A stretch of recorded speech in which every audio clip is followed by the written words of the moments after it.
Pour ce nouveau programme, nous avons choisi de solliciter l'éclairage des consultants, des personnes qui ont une assise traditionnelle mais qui en plus ont une plus-value scientifique, des personnes qui connaissent la tradition africaine. Il est écrivain anthropologue, il s'est particulièrement intéressé à la culture Fang et Amoine. Merci d'avoir accepté d'être notre consultant. C'est moi qui vous remercie. L'Afrique, la culture africaine, la mère des autres cultures, ça c'est la pensée de Eyamouane que je vous invite également à découvrir dans ce portrait. Né après les indépendances, le fils de la forêt camerounaise Eyamouane porte bien son nom qu'il défend fièrement. Ce comptable de l'administration camerounaise se veut iconoclaste. Eyamouane, c'est un être isolé, un être à part. Dans la société ancestrale, Eyamouane désignait celui qui n'accepte pas ce que tout le monde accepte. Originaire de la région du Sud Cameroun, Eyamouane a une parenté avec la tribu Ekan du Cameroun, du Gabon et même de la Guinée équatoriale. Il est un notable de pur sang. D'une famille de chefferie, parce que tous mes grands-parents étaient chefs.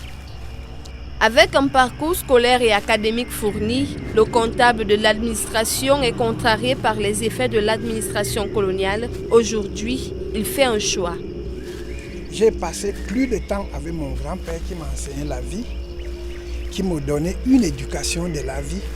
Et cette éducation, à chaque fois, je me retrouvais dans un monde que nous appelons aujourd'hui moderne, était en déphasage de ce que la modernité croit être bon pour notre société. Eyamouane ne veut pas utiliser les titres vus sous le prisme occidental. Selon lui, cette désignation continue à lier l'Africain à la domination. Chez les Ekan, une tribu de l'Afrique centrale, le chef fait tout, sauf un bras avancé de l'Occident. Lorsque les missionnaires arrivèrent en Afrique,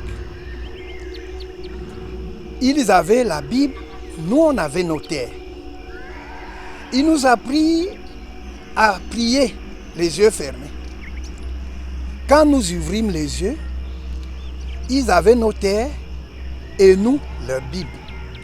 Auteur de 2 ouvrages dont La tragédie du peuple Fang, publié en 2017 sur l'anthropologie sociale de l'Afrique, Eyamouane se pose comme un héritier des réalités africaines authentiques. Il fait partie du panel du programme Mziziya Africa sur Vox Africa.